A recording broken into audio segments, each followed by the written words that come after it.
Hey guys, it's Nikki, and today I'm going to be talking about my experience with the COVID vaccine. And to be honest, I'm a little scared making this video because it was pretty traumatic for me. But first, I wanted to address why did I get the vaccine and how did I get the vaccine. My parents own a care home facility and I occasionally go there to help take care of the elderly with them. So we're considered healthcare workers since we're taking care of the elderly, and so that's why we are approved for the vaccines. The vaccines? I mean, there's two vaccines, right? There's one vaccines, except one is a booster shot. Whatever.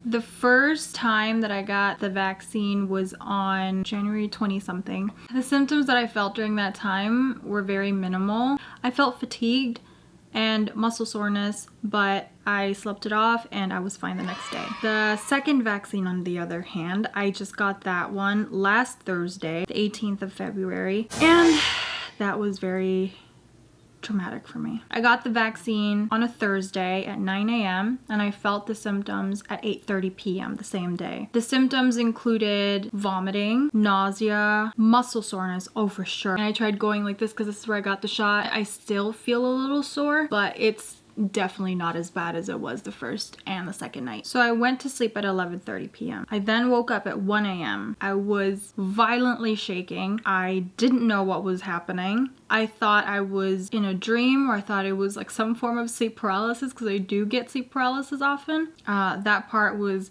very traumatic for me because then I started to mildly hallucinate voices. I heard people screaming at me, very, very scary voices saying that I would die and that I am going to die and that they're going to take me. So I was just in my bed alone for about like 10 minutes. I didn't have my phone with me on the bed because I'm a dumbass and keep my phone on my table. Bad idea for that night. And I couldn't even get up. I couldn't even sit up. I was just in bed. I was just shaking and I did not know what to do. I tried to hug myself and try to control like the shaking, but I couldn't. And along with the voices, I legitimately thought I was gonna die and that this was it for me. Eventually, I just started screaming because I didn't know what else to do. I don't know. I was totally out of control. Literally, I just screamed and I started crying. And eventually my mom heard me, and then she immediately like lunged and gave me a hug and just to like control my shaking. And she then felt the tips of my fingers and my toes and realized that they were very, very cold. So she turned on the heater. She got this, which is a heating pad, and she gave it to me to use for my fingers and my toes. And in about, I don't know, 15, 20 minutes, I don't really know. She got my temperature and she said I was at 106. I know that's obviously very, very high. There probably were a lot of factors that contributed to that high heat. So I'm not sure if 106 was like the right temperature, but I for sure know I had 103.3 degree fever. I was the one that took my own temperature and I looked at it and I took a picture of it because I was like, this is really freaking high. And I showed that to my boyfriend. I was like, I don't know if this is normal. No, it wasn't normal. It was insanely high. I know it sounds counterintuitive to have the heater on and a heating pad, but at that moment, I really, really needed to warm up my fingers and I really, really needed to heat up my toes.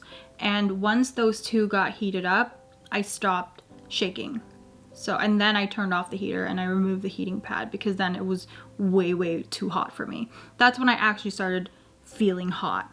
But upon waking up, I don't remember the sensations of my body. I just remember me vigorously shaking. I don't know if my body was cold. I don't know if my body was hot. I just remember vigorously shaking, hallucinating voices, and me screaming and crying. And I've never had rigors in my entire life. It was like convulsing. I've had seizures before, but this was not a seizure. It was completely different. I've also never hallucinated voices ever, but that is what I experienced, and I'm not entirely sure that everyone's gonna experience this, so don't get scared with this experience. Also note that I do have this tendency to experience things to the extremes.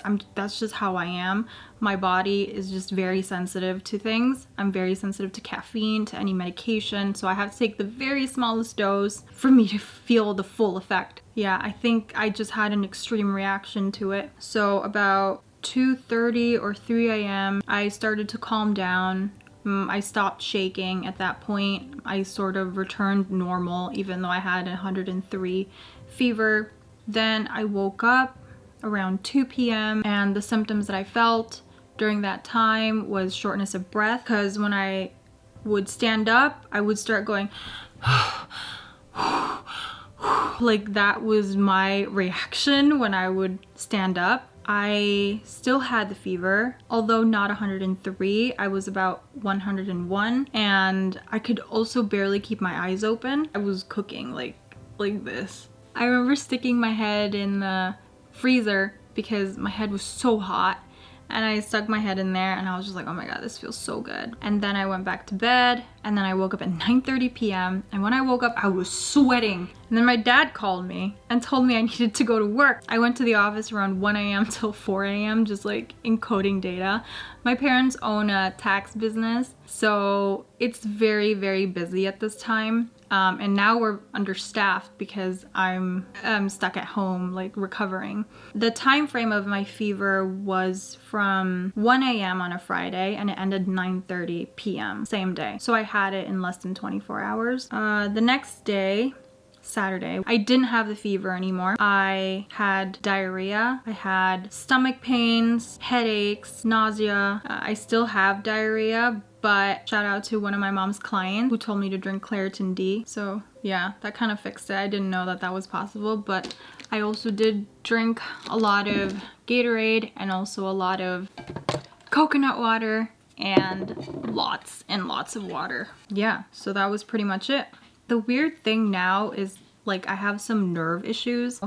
I'm not sure if that's completely related to COVID, but when I look left, when I look right, when I look up, I feel mini electric shocks around my lip area. Sometimes my thumbs, sometimes like at the tip of my fingers. I don't know what that's about, but Julia did say, and I'll show the clip.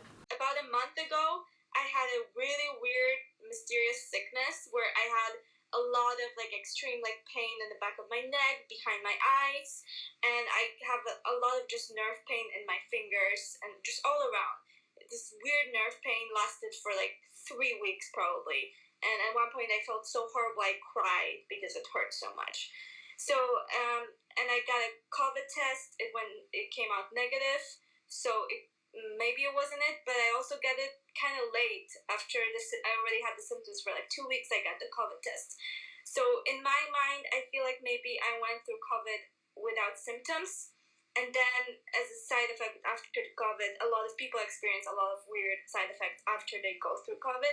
So my theory is that I went through COVID asymptomatically, and then I began to feel a bunch of weird side effects like nerve pain and like really intense muscle pain, muscle tenderness for weeks. And so when I got a test for COVID, it came out negative because it was probably way after I was actually infected. That's my theory, because I read online that nerve pain can be a symptom of an infection in your body. So in my mind, I think this was all related.